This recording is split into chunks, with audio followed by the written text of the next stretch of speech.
অনেক ছোট ছোট সুন্দর সুন্নাহ আছে যা আমরা ভুলেই যাচ্ছি। অথচ এই ছোট ছোট সুন্নাহগুলোই আমাদের জীবনে প্রশান্তি ফিরিয়ে আনতে পারে। এই যেমন ফজরের নামাজের পর সেই স্থানেই বসে জিকির করা এবং সূর্য ওঠার পর 2 রাকাত ইশরাকের নামাজ পড়া।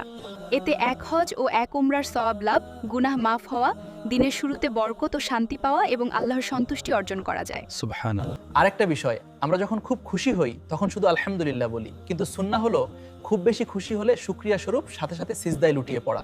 কৃতজ্ঞতা প্রকাশের এর চেয়ে সুন্দর পদ্ধতি আর হয় না। আচ্ছা, রাতের একটা সুন্নাহর কথা মনে আছে তোমার? ওই যে রাতে অজু অবস্থায় ঘুমানো। এটা করলে নাকি ফেরেশতারা ওই ব্যক্তির জন্য সারা রাত দোয়া করে। হ্যাঁ, এটা আমাদের নিয়মিত করা উচিত। আর একটা ব্যাপার যা সমাজে এখন দেখাই যায় না, মানুষের মধ্যে বিবাদ মিটিয়ে দেওয়া।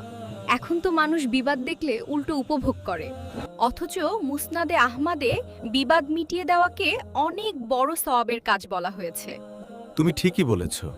তবে আমার কাছে যে সুন্নাহটা সবচেয়ে কঠিন কিন্তু জরুরি মনে হয় তা হলো কোনো কিছু জানা না থাকলে অকপটে স্বীকার করা যে আমি জানি না। আমরা অনেক সময় লোকলজ্জার ভয়ে ভুল তথ্য দিয়ে দেই, অথচ চুপ থাকা বা না জানাটা স্বীকার করাও একটা বড় গুণ।